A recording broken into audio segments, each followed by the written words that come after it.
Hey everyone, this is Mike from Comic Book Trove, back today with another Omnibus review. Today I'm taking a look at the most recent printing of the Spider-Man by David Michelinie and Erik Larsen Omnibus. Now this is a bit of a re-review for me because I had already looked at the previous printing of this Omnibus on the channel probably about 3 years ago now, something like that. It's been a while. But in that review I was a bit critical towards this stuff and then actually sold the book off not too long after I did that. And over the following couple of years or so, then kind of came to regret that decision. My opinion on this stuff kind of came around a little bit, and I sort of missed this book and wished I hadn't got rid of it. But then this second printing came out, so I saw it as an opportunity to kind of rectify that and get this back in the collection. But today I'm just going to take a quick look at this, showcase the little differences with the actual book design here, and just obviously give the usual overview and talk a bit about the book and what opinions of mine might have changed a little bit on this since last time. Hopefully this is something that might be useful to help anybody make the decisions to whether it's a book you want to pick up for yourself. Let's take a look then first of all at the dust jacket. This is a different cover design to what they used last time around. In fact, there were two options this time, this being the standard variant. There was also a DM variant featuring Venom, which was very cool actually. Missed out on that one, but I don't have any issue with this, so it's all good. I didn't really like the cover design on the first printing, so to me, bit of an improvement here, whether you go for this one or the DM variant on this particular printing. But at the end of the day, it is just the cover. It doesn't really make too much of a difference. The rest of the dust jacket then, the spine is mostly the same, but they did a little change now where they've kind of done a curved Spider-Man logo here, whereas before it was just written in a straight line down the spine. Again, a very minor change. Doesn't really make a difference either way, but that is a difference I noticed. And on the back, I think this is exactly the same as last time. This is the usual kind of blurb thing at the top. The cover gallery of the issues collected, and at the bottom, obviously, just the actual list of telling you exactly what's in here. The description, I should say. But yeah, so on the dust jacket itself, another difference here, and this, again, an improvement, in my opinion. Not that it was particularly bad last time, but I like this. It's very cool, the consistent kind of red, obviously striking colour across the whole thing. And then these different Spidey poses, all dotted around it, all drawn by Erik Larsen, of course. So let's jump in here and give the usual spoiler warning at this stage, because I'll talk a little bit about a few key things that happened during this run, and then also probably show stuff off that maybe you don't want to see if you've not read the material before. But this goes right in between the David Michelinie and Todd McFarlane Omnibus, and then the David Michelinie and Mark Bagley Omnibus Volume 1. So this is a gap filler that fits perfectly between those two books. David Michelinie was the writer on this series for a long time, actually, so worked with several artists across that time, and Erik Larsen was kind of the middle one in between McFarlane and Bagley.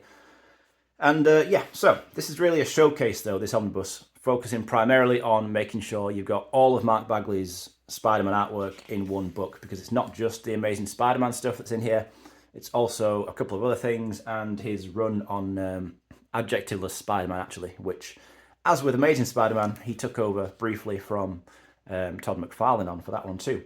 So you get plenty of stuff in here. It's a great book, obviously, if you are an Erik Larsen fan.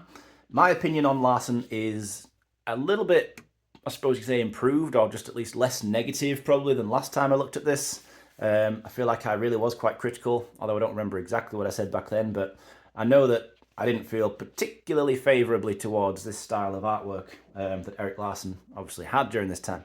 But now it really doesn't bother me as much as it seems to last time anyway. I look at this and whilst I'm not going to tell you it's my favourite stuff, favourite Spider-Man artwork, anything like that, I certainly think there's a lot of cool stuff here.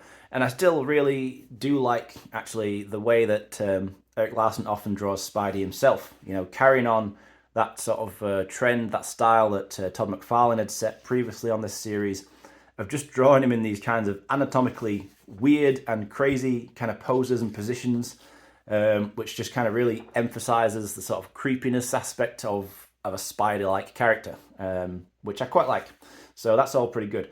What I still don't particularly like about Erik Larsen's stuff, his style, is the way he draws certain faces. So not all the time, but certain characters, and I feel like Mary Jane is a particular example who often suffers from this. I don't know why exactly, but he has this habit of drawing a kind of slightly ugly looking Mary Jane.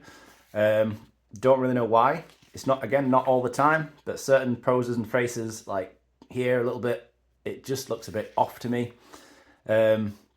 but then other times it's fine. I don't really know. It's some odd quirk to Erik Larsen's style, I guess. But this is, all in all, a significant part of Spider-Man history, really, especially if you're into the kind of late 80s into the sort of early 90s era of Spider-Man. And as I say, this goes perfectly in between the McFarlane and Bagley stuff, so if you want to bridge that gap, this book is kind of a necessity, at least in omnibus format. And you get the continuing stories of Venom in here as well, which probably are the highlight stories of this book, this whole run anyway. McFarlane, being the sort of original co-creator of Venom, and the first earliest Spider-Man stories are in there, but you get the continuing Venom story kind of running through here as he continues to show up another 2 or 3 times, and at this point in history is very much just out to get Spider-Man. A little bit later down the line, obviously Venom's character develops more, becomes a bit more rounded out, and gets a bit more of a kind of motivation other than just trying to make Peter suffer. But here, he's very much the sort of villain character. And it's still pretty fun to see. The way that Erik Larsen draws Venom is, I think, distinct to say the least. We can thank Erik Larsen for being the artist who decided to give Venom about 180,000 teeth and the craziest grin and tongue you've ever seen probably any comics character have. Whether you like that or not is going to be entirely, if I can speak properly, personal taste. I suppose I think I didn't like it last time around, and I know why I didn't, but I don't know, I feel like I've come around a little bit on not just this, but I think the sort of 90s extreme style in general. In the past I was very critical towards it, and now maybe I just look back on it with a bit more fondness, a bit more nostalgia. But this sort of quote-unquote extreme, exaggerated art style from this whole era across comics, not just this book, is something I kind of enjoy now. I kind of enjoy how ridiculous and over the top it can be. Erik Larsen's Doc Ock as well. This is something else. I don't think I've ever seen anyone draw Doc Ock with such crazy arms as you see Doc Ock with during some of the stories in here. Like, it's actually insane the way that his arms are, like, stuff like this. They are going all over the place. How they aren't getting tangled up makes no kind of sense. But yeah, anyway, it's like I say, this sort of stuff that I think maybe bothered me a little bit last time. Now I'm just literally smiling at this. In a good way, because it's just silly, isn't it? But I think it's meant to be at the end of the day. Maybe I was taking it too seriously last time around or something.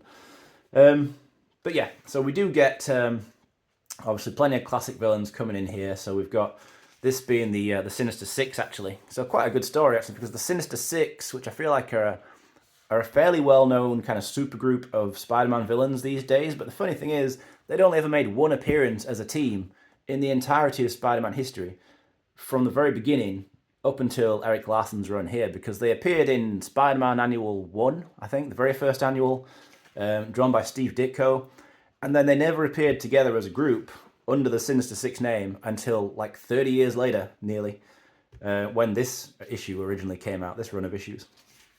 So, yeah, kind of interesting that they're kind of well known now and everyone thinks of them as this kind of main group of villains that Spider-Man has to face, but he went nearly 30 years without having to face this group.